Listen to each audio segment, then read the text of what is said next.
PSL का सुल्तान presented by Clear Telenor and powered by Sunsilk में खुशामदीद। मैं हूँ आपकी होस्ट हिना सलमान। लाहौर में जो है प्लेऑफ्स की रौनकें वो वापस आ गई हैं और आज कज़ाफ़ी स्टेडियम में पहला प्लेऑफ खेला जाएगा जो कि हो रहा है Islamabad United versus Quetta Gladiators के दरमियान।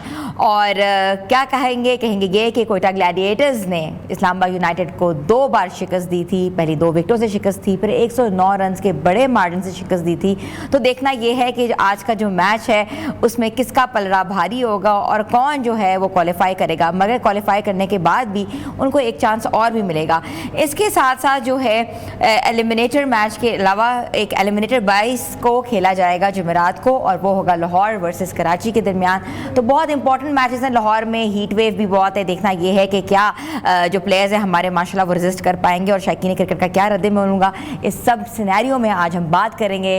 हमारे साथ स्टूडियो में मौजूद हैं हमारे क्रिकेट जर्नलिस्ट चिराग बलोच, उनको वेलकम करती हूँ। और कराची से हमें ज्वाइन किया है हमारे क्रिकेट एक्सपर्ट और हमारे साबिक चीफ सेलेक्टर हारून रशीद साहब ने। आप दोनों को बहुत बहुत खुशामदीद। जी सर। बहुत बहुत शुक्रिया जी, थैंक यू वेरी मच। आपने जो मैचेस का बताया इसमें कोई डाउट नहीं है, कोई शक नहीं है कि ये मैचेस बड़े इंपॉर्टेंट होंगे। चारों टीमें जो है पूरी कोशिश करेंगी वो फाइनल के लिए क्वालिफाई करें। जो पहला मैच है जो आज होने जा रहा है उसमें ऑब्वियसली इस्लामाबाद यूनाइटेड जो है पूरी कोशिश करेगी कि नंबर 1 पे फिनिश करे। और एक जो इसमें फ़ायदा सिर्फ ये मैं कह सकता हूँ एडवांटेज है, जो टीम हारने वाली है अगर आज का मैच जो भी हारेगी उसके पास एक मौका और होगा, क्योंकि कल जो दूसरा प्ले ऑफ है उसकी टीम जो जीतेगी वो उससे खेलेगी जो आज हारेगी। सो आई थिंक काफ़ी चीज़ें लोगों ने होमवर्क किया हुआ होगा, सारी टीमों ने अपनी स्ट्रेटजी बना ली होगी कि हमने किस तरीके से अप्रोच करना है। लेकिन मुझे जो सबसे ज़्यादा हुआ है कि लाहौर में 50 डिग्रीज यानी गर्मी बहुत ज़्यादा है। मेरे अपने नज़दीक ये बहुत टैक्सिंग होगा प्लेयर्स के लिए। आई होप उनकी हाइड्रेशन का ख्याल डेफिनेटली टीम मैनेजमेंट जो है, जो उनके सपोर्ट स्टाफ है जो खास तौर पर इसी मकसद के लिए हायर किया गया है, वो इन सारी चीज़ों का ख्याल रखेंगे। और आई होप कि ये बाकी मैचेस भी जो है PSL के ये बड़े अच्छे अंदाज में ख़त्म हो। तो बिल्कुल है, 10 डेज़ का जो गैप आया था कुछ दिनों का, उससे जो है वो टेम्परेचर में कहते ना कि आगे जो है वो इंक्रीज़ हो गया और उसकी वजह से जो मैचेस हैं I think it won't be affected because Lahore की जो शायकीन क्रिकेट है, जो क्रिकेट फैंस हैं, वो हमेशा से पेश नज़र आए हैं। क्या कहेंगे आप चिराग इसके बारे में? इस चीज़ में तो कोई शक नहीं है, चाहे जिस तरह के मंजरनामा सामने जिस तरह का मर्जी हो, लाहौरियों ने कभी जो है वो पीछे इन चीज़ों में नहीं रहे। एंटरटेन होने में, करने में ये लाहौर का जो है ना पहला नंबर है। मैं इसलिए कहूँगा कि कहीं कोई लोग बाहर निकलें ना निकलें, इंजॉय करें ना करें, लाहौर के लोग चाहे जैसी मर्जी गर्मी हो सर्दी हो जिस तरह मर्जी हो जो हो, वो लोग ज़रूर मैच देखने आएंगे। और ऐसे एंटरटेनमेंट ख़ास करके अब ऐसे फेज़ के अंदर हम चले गए हैं जहाँ पर बड़े क्रूशल मैचेस अब देखने को मिलेंगे। अब क्योंकि फाइनल की दौड़ स्टार्ट हो गई है, टाइटल की अब जिसने जीतना है, तो मेरे ख्याल से अब जो है वो हर कोई अपने फेवरेट प्लेयर्स को जो है वो देखना पसंद करेगा। खास करके जिस तरह से एंटरटेनिंग क्रिकेट इस्लामाबाद और कोयटा खेल रहे हैं, तो हर कोई वैसे ही देखना चाहेगा जिस तरह से स्कोर 250 स्कोर कर लेते होते हैं। हमने लास्ट टाइम देखा कोयटा ने इस्लामाबाद के अगेंस्ट किया, इस्लामाबाद ने जो है वो कराची के अगेंस्ट 250 स्कोर किया। तो एक अच्छा जो है वो कंपेटिटिव क्रिकेट देखने को मिल रही है। जिस तरह से इंटरनेशनल प्लेयर जिस तरह एलेक्स हेल्स वापस आए हैं, उनकी मार धाड़ तो वैसे ही बड़ी मशहूर है। और कोयटा के अंदर आमिर की बहुत ज़्यादा फैन फॉलोइंग है। मैं लास्ट टाइम भी कवर कर रहा था यहाँ पर, तो कोयटा के सपोर्टर्स जितने भी मुझे नजर आते थे वो कहते थे हम आमिर को सपोर्ट कर रहे हैं, हम आमिर की वजह से कर रहे हैं, या फिर रायली रूसो की वजह से होता था। ऑल्दो अब रायली रूसो हो ना हो, लोकल स्टार मोहम्मद आमिर जो है वो हो, और इंपॉर्टेंट भी बहुत ज़्यादा होंगे आज की मैच की। Mohammad Aamir knows how to capture the audience. उनकी चीज़ें, उनके एक्शंस ही ऐसे होते हैं जो कि ऑडियंस में एक वावेला मचा देते हैं। सर मैं बात करना चाहूँगी थोड़ी सी स्क्वाड पे अगर हम नज़र डालते हैं। कोयटा ग्लैडिएटर्स इस्लामाबाद यूनाइटेड, जिसमें जो है कोयटा ग्लैडिएटर्स जो हैं वो ज़्यादा स्ट्रॉन्ग लग रहे हैं as compared to Islamabad United, क्योंकि अगर हम स्टैट्स पे देखें, अगर हम पिछले लीग मैचेस के ऊपर नज़र डालें, so what do you think, any changes, any स्वॉट analysis, any changes in the entire squad कि यही सेम कॉम्बिनेशन के साथ मैदान में उतरे हैं? तो देखिए, जो पिछला मैच ये खेले थे, इन्होंने कोशिश यही की थी कि वो अपने बेस्ट 11 खिलाएं, जो कि बहुत ज़रूरी था, क्योंकि प्लेऑफ से पहले आपको अपने तमाम प्लेयर्स को एक्सपोज करना चाहिए ताकि उनको पता हो कि कॉम्बिनेशन क्या बन रहा है, उनके रोल्स क्या हैं। दोनों टीमों ने अपनी बेस्ट टीम्स खिलाई थी। आप अगर कह रही हैं कि ठीक है एक दो लड़के उनके फॉर्म में, Aamir no doubt about it कि उसकी जो बॉलिंग है बहुत इंपॉर्टेंट होगी इस पॉइंट ऑफ व्यू से कि वो अर्ली विकेट्स ले लें। अगर वो अर्ली विकेट्स ले लेते हैं तो प्रॉब्लम इस्लामाबाद यूनाइटेड को हो सकता है। लेकिन अगर आप दोनों टीमों का वैसे मुआवजा करें तो मुझे इस्लामाबाद यूनाइटेड में ज्यादा मुझे स्ट्रेंथ नजर आती है कि इन टर्म्स ऑफ स्किल्स अपनी जगह पे है, लेकिन जो एक्सपीरियंस का एलिमेंट है ना बहुत ज्यादा है उनके पास। उनके पास बॉलिंग में आप देख लें एक्सपीरियंस है, इमाद वसीम है, शादाब खुद बॉलिंग करते हैं। एंड देन अगर आप बैटिंग में आगे देखते हैं तो एलेक्स हेल का जैसे भी जिक्र किया, उन्होंने जिस अंदाज में आगे पहली आउटिंग में उन्होंने जिस अंदाज की बैटिंग की है, अगर आज भी उसी अंदाज में बैटिंग करने चले गए तो जो स्टार्ट चाह रही है इस्लामाबाद यूनाइटेड वो उनको मिल सकता है। जो इम्पोर्टेंट एस्पेक्ट होगा वो इसमें यही होगा कि टीमें टॉस जीत के क्या करती। अभी तक हमने बाय एंड लार्ज ये देखा कि इन्होंने टॉस जीत के दूसरी टीम को बैटिंग की दावत दी और इनमें बैकफायर हुई हैं चीजें कि टॉस जीतने वाली टीमें हारी भी हैं। तो आई थिंक आज बहुत कॉशियस होंगी ये टीमें जो भी आज भी और कल भी खेलेंगी कि टॉस जीत के इनको क्या करना चाहिए। क्योंकि देखिए सबसे बड़ी बात आप ये देखें, टॉस जीतने का एडवांटेज ये है on a good batting pitch कि आप अगर 230 प्लस कर लेते हैं तो आप ड्राइविंग सीट पे हो और उसके बाद चेस करना मुश्किल होता है, क्योंकि चेस करने में 12-12 15-15 रन आपको एक ओवर में करने जरूरी होते हैं, उसमें आपके विकेट्स भी लूज होती है। तो अब ये देखना होगा कि स्ट्रेटेजिक पॉइंट ऑफ व्यू से क्या ये डिसीजन लेते हैं कि क्या, क्योंकि लाहौर की बिल्कुल सबके लिए नई पिच होगी, बनी तो होगी, गर्मी बहुत है लाहौर में, आपको पता है पिच बहुत अच्छी बनी हुई होगी, फ्लैट होगी, रफ अगर हुई तो उसमें थोड़ा स्पिनर्स को चांस है कि वो उनको हेल्प मिलने। लेकिन पहले टॉस जीत के पहले बैटिंग करना मैं समझता हूँ कि टीम के लिए थोड़ा सा बेनिफिशियल होगा, क्योंकि एक तो पहले बैटिंग करने से ये फायदा हो कि आपकी एनर्जी जो है फील्डिंग में ज़ाया नहीं होगी। सो आप जब अब सेकंड बैटिंग करते हैं तो आप अगर पहले फील्डिंग करते हुए आते हैं तो एक तो वो फटीक आपको 20 ओवर्स की जो आपने फील्ड में गुजारी हुई थी वो होती है, फिर उसके बाद आपको अगर टारगेट मिल जाए 230 प्लस तो वैसे ही आपको ज़हनी तौर पे वो थोड़ा सा अंडर प्रेशर ले आता है। सो मेरे नज़दीक ये एक बड़ा इंपॉर्टेंट फैक्टर होगा। आज देखते हैं कि टॉस जीतने वाली टीम क्या करती है। सर आपने विकेट की बात की है as compare to Lahore wicket and Pindi की विकेट इज़ डिफरेंट, वहाँ स्पिनर्स का डोमिनेंसी होती है, लाहौर की विकेट पे पेसर्स जो होते हैं वो डोमिनेट करते हैं। सो व्हाट डू यू थिंक कि पेसर्स जिस तरह कॉम्बिनेशन में आते हैं, 4 खेलेंगे या स्पिनर्स खेलेंगे, आप क्या राय देते हैं दोनों टीमों को?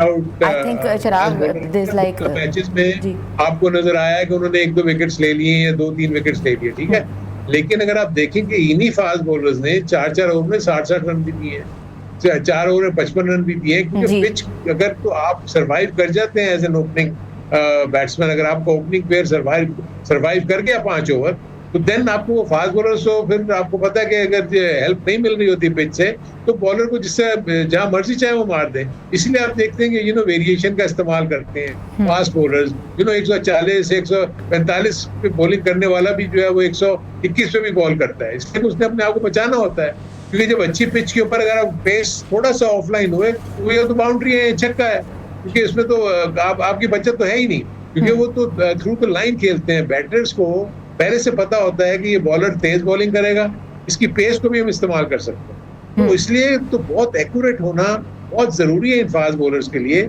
लेकिन on a good batting pitch आप 6 बॉलें जो है एक जगह पे नहीं कर सकते। आप देखते हैं कहीं ना कहीं आपको लेग स्टंप पे कर देंगे, कभी आप ऑफ स्टंप के बाहर कर देंगे, कभी आप हाफ वॉली कर देंगे। कोशिश तो फास्ट बॉलर्स ये कर रहे होते हैं कि हम लेंथ बॉल करके और इनको मुश्किल में डालें, लेकिन इट इज नॉट इजी, क्योंकि हम जितनी मर्जी प्रैक्टिस कर लें हम 6 की 6 बॉल एक जगह पे नहीं कर सकते। हमें 1 से 2 बॉल ऐसी मिलती हैं एज ए बैटर कि हम उसको जो है हिट आउट कर सकते हैं।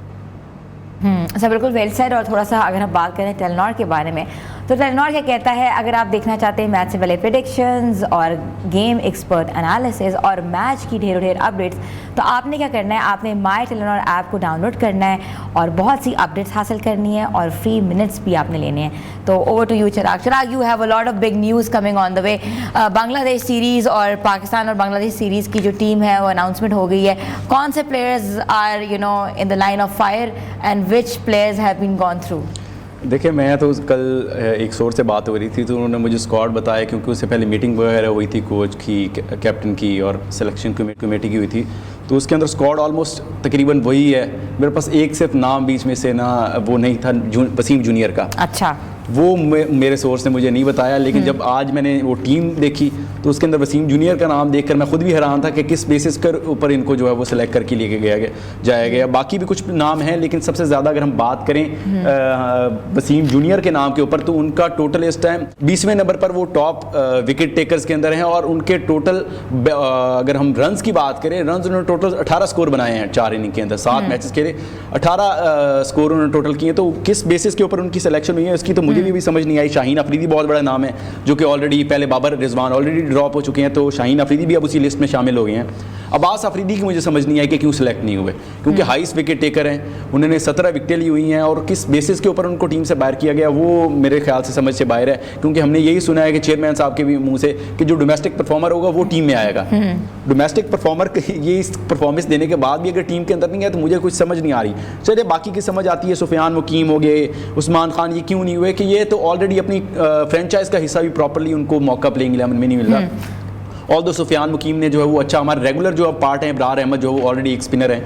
अगर दूसरी बात करें सुफियान भी बुरे नहीं थे, लेकिन ऑल दो उनको बाहर कर दिया वो अलग चीज़ है। लेकिन मुझे समझ नहीं आई कि अब्बास अफरीदी को सेलेक्ट क्यों नहीं किया गया, वसीम जूनियर को टीम में किस बेसिस पे लाया गया, नसीम शाह की परफॉर्मेंस नहीं है। आपको ये बात समझ नहीं आई, लेकिन हम जाएंगे कराची, वहाँ हमें सर समझाएंगे। He was like former chief selector. Over to you. Pakistan और बांग्लादेश की जो स्क्वाड है उसका ऐलान कर दिया गया है, उसमें मेन प्लेयर्स, की प्लेयर्स हैं, जिसमें से it was expected Shaheen, Babar and Rizwan would not be a part of this squad, but what do you think about the others? इसमें Salman Ali Agha, Shadab Khan, Ibrar Ahmed, Haris Rauf, Hasan Nawaz, Khushdil Shah, Irfan Khan, Mohammad Haris are the retain players. देखिए ये जो भी टीम बनी है, मैं तो एक चीज, क्योंकि बीइंग ए चीफ सेलेक्टर मुझे पता है कि इसमें सबकी इनपुट होती है, कैप्टन की भी इनपुट होती है, इसमें हेड कोच की भी इनपुट होती है। और जब कैप्टन और हेड कोच आते हैं तो अपने सीनियर जो मेंबर्स होते हैं उनसे डिस्कस करके ही आते हैं सिलेक्शन कमेटी के साथ। सो जो मुझे सबसे जो चीज जो हैरानकुन लगी हुई है कि देखें तीन T20 मैचेस की सीरीज है, क्या इसके लिए 16 प्लेयर्स का अनाउंस करना जरूरी था? 16 प्लेयर्स, यानी कि अगर आप, मैं कह रहा हूँ कि 3 मैचेस में अगर आपने खिलाना है 11 प्लेयर्स, अगर आप चेंज भी करेंगे तो एट द मोस्ट आपको 14 प्लेयर्स चाहिए होते। अब 14 प्लेयर्स का सिर्फ हमारे ही मुल्क में स्क्वाड की बहुत बड़ी बना देते हैं। अब मैं देख रहा हूँ 3 से 4 ओपनर है आपके स्क्वाड में। अब मेरी समझ में नहीं आया कि साहबजादा फरहान के आगे इन्होंने विकेट कीपर लिखा। अब ये कोई क्या नया विकेट कीपर बनाने जा रहे हैं? हाँ। दूसरा जो मुझे अभी भी हैरानकुन जो मेरे लिए ये है कि देखें ये ऑलरेडी अनाउंस कर चुके थे सलमान अली आगा को एज कैप्टन। सो मेरे नजदीक नेचुरली वो ऑटोमेटिकली T20 की टीम का पार्ट नहीं बन सकता वो, मेरे अपने नजदीक। नाउ क्योंकि अनाउंस कर चुके थे एज कैप्टन, तो अगर उसको हटा देते तो फिर पहले बैकलैश हुआ था, जैसे आपको पता है कि शाहीन आफरीदी को भी इन्होंने एक सीरीज के बाद हटा दिया था। तो मे बी वो इनके जहन में, क्योंकि मैं सलमान आगा को आगे T20 का को पार्ट बनते हुए देखता नहीं। आई विश कि ये अच्छा करें, मुझे गलत प्रूव कर दें, लेकिन मुझे जो उनकी जो पोजीशन, जो मुझे जिनकी पोजीशन नजर आती है ना, वो आएंगे ऐसी सिचुएशन में जहां पर उनको 8 या 10 या 12 रन की एवरेज से रन करने होंगे। क्योंकि देखिए वो ओपन तो आएंगे नहीं, वो ये आएंगे 4 या 5। जब 5 नंबर पे आप आते हैं तो ऑलरेडी आपके 12 से 15 ओवर गुजर चुके हुए हो। सो वहां आपको एक पावरफुल किस्म का हिटर चाहिए। सो मेरे नजदीक सलमान अली आगा, बिकॉज कप्तान अनाउंस कर चुके थे, उन्होंने उनको कप्तान रिटेन किया, शादाब खान को वाइस कैप्टन लेकर आ गए हैं। तो इससे ये फीलिंग मुझे नजर आ रही है कि आगे जाके अगर सलमान अली आगा परफॉर्म नहीं करते तो शादाब खान जो है वो कप्तान बन जाए। ऐसा ही है। और जैसे न्यू प्लेयर्स भी जो हैं वो भी ऐड ऑन हुए हैं, वो भी हम बात करेंगे न्यू प्लेयर्स के बारे में। हमें छोटी सी ब्रेक पे जाना है, ब्रेक के बाद वापस आ रहे हैं। आप देख रहे हैं PSL का सुल्तान। PSL के सुल्तान में आपको एक बार फिर से खुशामदीद कहते हैं। हम बात कर रहे थे पाकिस्तान वर्सेस बांग्लादेश का जो स्क्वाड फाइनल हुआ है, उसमें कौन से जो प्लेयर्स हैं वो ड्रॉप आउट्स हैं और कौन से प्लेयर्स ने एडिशनल चार्ट संभाला है, और कौन से जो प्लेयर्स हैं जिन्होंने एक नया रोल प्ले करना है। तो मैं रुख करूँगी हारून रशीद साहब आपका। सर, न्यू प्लेयर्स में फ़हीम अशरफ के अलावा फ़खर जमान, हसन अली हुसैन तलत, वसीम जूनियर, नसीम शाह, साइम अयूब शामिल है। ये सब प्लेयर्स हैं जिनको देखा कि हमने PSL में अच्छी कारकर्दगी की इन्होंने, और अब वो कौमी टीम का हिस्सा बन गए हैं जो कि पहले कहीं ना कहीं गायब थे। क्या कहेंगे? देखिए इंटरेस्टिंगली ना, अगर आप देखेंगे तो जिनको आप नए प्लेयर कह रही हैं, नए प्लेयर नहीं है, ये ऑलरेडी पाकिस्तान को रिप्रेजेंट कर चुके हुए हैं और बहुत पहले कर चुके हैं, और उसके बाद वहाँ नाकाम होकर इनको निकाला गया। देखें इनको फिर एक मौका मिल रहा है। आई थिंक फिर इनको चाहिए प्रूव करें। आपको अगर मैं स्क्वाड का बताऊं कि 5 ओपनर रखे हैं, क्योंकि मैं फील करता हूं कि हसन नवाज जो है वो ओपनर है। आप उसको मिडल ऑर्डर खिला रहे हैं, इसमें कोई इशू नहीं है, लेकिन अभी तो परफॉर्म कर रहे हैं। द मोमेंट वहाँ परफॉर्म नहीं करता, वो तो यही कहेगा कि मैं तो ओपनिंग बैट्समैन हूँ। 5 ओपनर, हारिस इतनी दफा ट्राई किया गया, उसके बाद उसने अभी तक कोई काम नहीं दिखाया। आई थिंक फिर उसको एक मौका मिल रहा है, प्रूव करे अपने आप को, कंसिस्टेंट बेसिस पे परफॉर्म करे। फिर आप देखेंगे सिर्फ 2 मिडल ऑर्डर बैट्समैन है, सलमान अली आगा और इरफान। उसके बाद ऑलराउंडर्स में इन्होंने खुशदिल, हुसैन तलत, शादाब और फहीम अशरफ, ये सारे के सारे जो हैं, सिवाय शादाब के जो ओकेजनली कामयाब रहा है, बाकी सारे के सारे कोई कंसिस्टेंट परफॉर्म नहीं करते as far as their allround performance is concern. Spinner इनके पास एक ही है, दैट इज अबरार, ठीक है। उसके बाद 4 फास्ट बॉलर्स इन्होंने रखे हुए हैं, रऊफ, नसीम शाह, हसन अली और वसीम जूनियर। वसीम जूनियर क्योंकि अनफिट थे, ठीक है, 144-145 पे बॉलिंग करते हैं, उसको ले आए हैं कि ठीक है पेस है, सब कुछ है। लेकिन आई फील के दूसरे जो प्लेयर्स थे उन्होंने भी तो परफॉर्म किया हुआ था। आई डोंट थिंक कि इस वक्त शाहिन शाह अफरीदी बाहर होता था, आई डोंट थिंक कि इस वक्त रिजवान बाहर होता था। मेरे अपने नज़दीक ये वो प्लेयर्स थे जो भी इनके साथ चलने चाहिए थे, और उसके बाद इनके साथ 1-2 को इंडक्ट करते। हाँ, बाबर मैं ठीक मानता हूँ कि बाबर को नहीं होना चाहिए था, आपको बहुत सारे प्लेयर्स मिल गए। अब क्योंकि आपके पास ऑलरेडी 5 ओपनर्स हैं, तो आपके 2 जो ऐसे ओपनर थे, नईम और जो यासिर शाह, उन्होंने परफॉर्म, यासिर खान जिन्होंने थोड़ा सा बताया था कि उनमें भी प्रॉमिस है, वो भी हिट मार सकते हैं। अब मजबूरी थी कि उनको नहीं डाल सकते थे वो इसमें, ये ऑलरेडी इतने ज्यादा ओपनर्स थे। और उसके बाद जब आप इसमें से 11 बनाएंगे तो आपके पास 5 प्लेयर्स ऐसे बाहर बैठे रहेंगे जिसमें से हार्डली हो सकता है इन 3 मैचेस में किसी को मौका ही ना मिले। तो आई थिंक ये चीजें हैं जिसको देखना चाहिए था, लेकिन मैं तो तमाम प्लेयर, इरफान ने अभी तक कुछ नहीं किया। सो अगर इनको मौके मिलते हैं, लेकिन अब क्या होगा अगर इनको मौका नहीं मिलता, ये नहीं खेलते अगर, तो फिर ये अगली टीम का ऑटोमेटिक पार्ट बन जाएंगे, क्योंकि परफॉर्मेंस उनको टेस्ट होंगे नहीं ना। ये जो प्लेयर्स भी नहीं खेलेंगे और वो स्क्वाड का हिस्सा रहेंगे, तो अगला स्क्वाड ऑटोमेटिकली उनको हम निकालेंगे कैसे, किस बेसिस के ऊपर निकालेंगे। सो ये इशू मुझे, इसीलिए मैं कह रहा था कि 16 का स्क्वाड इन्होंने बहुत बड़ा कर दिया, 14 के स्क्वाड रखते ताकि आपको आगे पोजीशन मिलती कि हम किसको ले आए, किसको निकाल दें, ये करें। अब तो 16 में से अगर जो नहीं खेलेगा, 3 से 4 प्लेयर अगर नहीं खेलते, अब नेक्स्ट सीरीज में आप उनको कैसे बाहर निकालें। बिल्कुल ऐसा ही है हमारे लिए। तो यही ना कि काफी अरसे के बाद ये सारे प्लेयर्स जो हैं वो वापस स्क्वाड का हिस्सा बन रहे हैं, क्योंकि ये तो प्लेयर्स बिल्कुल ही गायब हो गए थे, हमें पता ही नहीं था ये लोग क्या कर रहे हैं क्या नहीं कर रहे। नए प्लेयर्स नहीं आ रहे ना, इसका मतलब यही है कि जब पुराने प्लेयर्स की तो दोबारा जाते हैं, इसका मतलब नए प्लेयर्स आपके पास नहीं है कि टीम। तो इसीलिए मैं कह रहा था कि उनको मौका दे के देख लेते हैं ना। आप नईम को मौका दे के देख लेते, आप यासिर खान को मौका दे के देख लेते। इसके अलावा 1-2 और प्लेयर्स हैं, मैं वहां सदाकत को समझता हूँ कि पोटेंशियल नजर आता है, उनको मतलब मौका जो फर्स्ट क्लास क्रिकेट में खेले हुए हैं, 18 से 19 फर्स्ट क्लास के मैचेस खेले हुए हैं। बाकी तो जो प्लेयर्स आपके साथ हैं वो खेले ही नहीं। अब्बास आफरीदी जैसे भी जिक्र कर रहे थे चिराग, तो परफॉर्मेंस तो किया हुआ है ना उसने। तो अब आप उसको अब्बास आफरीदी को रखना चाहिए था मेरे अपने नजदीक। आप हुसैन तलत को ले आए। हुसैन तलत तो मेरे नजदीक ऑलराउंडर की कैटेगरी में कभी भी नहीं आएगा वो।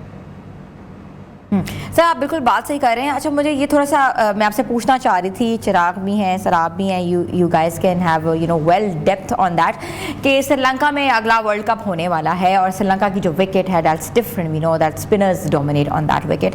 तो हम लोग ज़्यादा फास्ट बॉलर्स के ऊपर इंहिसार कर रहे हैं, बॉलर्स हमारे वही आ रहे हैं। व्हाट डू यू थिंक, ये जो टीम बन रही है, जो स्क्वाड्स के ऊपर अदल बदल हो रहा है, क्या ये वर्ल्ड कप की तैयारी है?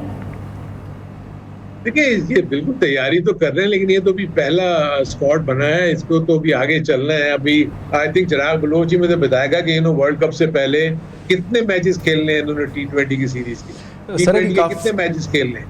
काफी ज्यादा अभी तक सीरीज हैं, क्योंकि इसके बाद बांग्लादेश पाकिस्तान है जाना है, फिर वेस्ट इंडीज है, फिर अफगानिस्तान है, पाकिस्तान है, साउथ अफ्रीका के अगेंस्ट है, श्रीलंका के अगेंस्ट है। अभी काफी ज्यादा क्रिकेट जो है वो पड़ी है वर्ल्ड कप से पहले। देखो चिराग, मैं तो यही चाहूंगा कि नेक्स्ट प्रोग्राम में जब हमारे पास आते हैं ना, तो एग्जैक्ट नंबर ऑफ T20 के मैचेस साथ रखें, ताकि हम उनको ये बता सके स्टैट्स के इतने इनके पास T20 के मैचेस हैं जिन्होंने वर्ल्ड कप से पहले खेलने हैं। तो वो किस तरह ब्लॉक बनाएंगे 4 मैचेस का, 5 मैचेस का, ताकि जो नए लड़के ट्राई कर रहे हैं उनको कितने कितने मौके देने हैं। तो उस बाय दैट टाइम 8 से 10 मैचेस पहले बिफोर द वर्ल्ड कप इनका एक पूरा स्क्वाड बन जाना चाहिए, जिसमें इनको पता होगा जी यही हमारा 15 का स्क्वाड है, और उसी को बाकी के 6-7 प्रैक्टिस मैचेस जो भी हमारी सीरीज होंगी वो खिलाएं, ताकि वो टीम जो कॉम्बिनेशन बन के वो वर्ल्ड कप में चली जाए सीधे। ऐसा ना हो कि वर्ल्ड कप में पूरे का पूरा स्क्वाड ही चेंज कर दें। नहीं अच्छा मैं इसमें चीज़ ऐड करना चाहूँगा। आपने स्पिनर की बात की तो मेरा भी एक सोर्स के थ्रू एक बात हो रही थी। हमने भी मेरा भी क्वेश्चन यही रखा कि अगला वेस्ट जो होना है वर्ल्ड कप होना है वो श्रीलंका में है, उधर पिचेस जो है वो स्पिनर्स को ज़्यादा सपोर्ट करती हैं, तो हमारा अभी तक फोकस जो है वो ज़्यादा फास्ट की तरफ चल रहा है। तो उन्होंने उनका जो जवाब इसके ऊपर था वो ये था कि हम पर सीरीज जो है वो एक जेन्युइन स्पिनर लेकर चलेंगे जिस तरह से इब्रार चल रहे हैं, या इब्रार खेलेंगे या सुफियान एक साथ खेलेंगे, स्क्वाड के अंदर एक ही होगा, बाकी हम साथ में जिस तरह खुशदिल शाह हो गए वो बॉल स्पिन कर लेते हैं।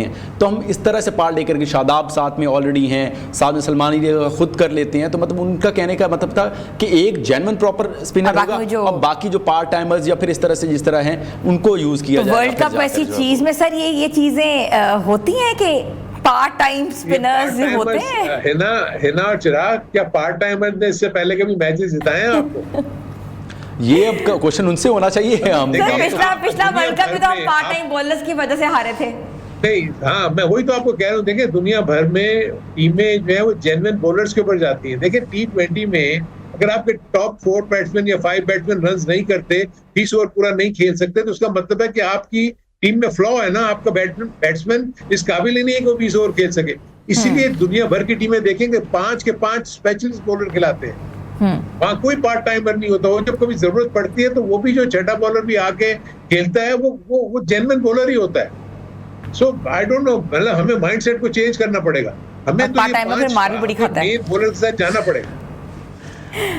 तो ऐसा ही है। तो हम तो डिस्कस इसलिए कर रहे हैं क्योंकि फ्यूचर प्लान्स इनके क्या होंगे, क्या टीम जो है वो परमानेंटली एग्जिस्ट करेगी, कौन से चेंजेस होंगे। तो let's come back to the match which is going to take place today at Lahore Gaddafi stadium. Sir आज के बारे में आप क्या बताएंगे? आज का जो मैच है उसके ऊपर आप किसका पलड़ा भारी कह रहे हैं, on papers and on the ground? देखिए ऑन पेपर तो मैं देख रहा हूँ कि इस्लामाबाद यूनाइटेड मुझे एक बहुत ही कंबाइंड टीम नजर आती है जिसके पास तमाम रिसोर्सेज हैं। अगर ऑप्शन देखते हैं, फास्ट बॉलिंग के ऑप्शन देखते हैं, बैटिंग के ऑप्शन देखते हैं, तो सारे के सारे उनके पास मौजूद हैं।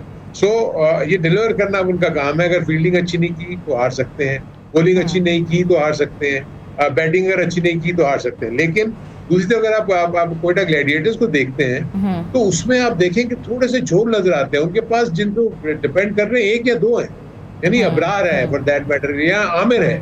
और अगर बैटिंग में भी आप ऊपर देखते हैं तो अगर फिन एलन रन नहीं करेगा, रायले रूसो रन नहीं करेगा, तो इसका मतलब है कि आपकी जो निशानदेही वो इस्लामाबाद यूनाइटेड के पास है और आप चाहते हैं कि इस्लामाबाद यूनाइटेड जो है वो जीते। Hope for the best, but we are supporting both teams as well. और अगर आप माय टेलीनॉर आपसे प्रेडिक्शंस देना चाहते हैं या प्रेडिक्शंस देना चाहते हैं और ढेरों किस्म की अपडेट्स देना चाहते हैं तो जल्दी से डाउनलोड करें माय टेलीनॉर ऐप और हासिल करें इनामात और प्रेडिक्शंस भी। अब हम प्रोग्राम का टाइम हो गया ख़त्म। मिलेंगे अगले ट्रांसमिशन में, तब तक के लिए अल्लाह हाफ़िज़।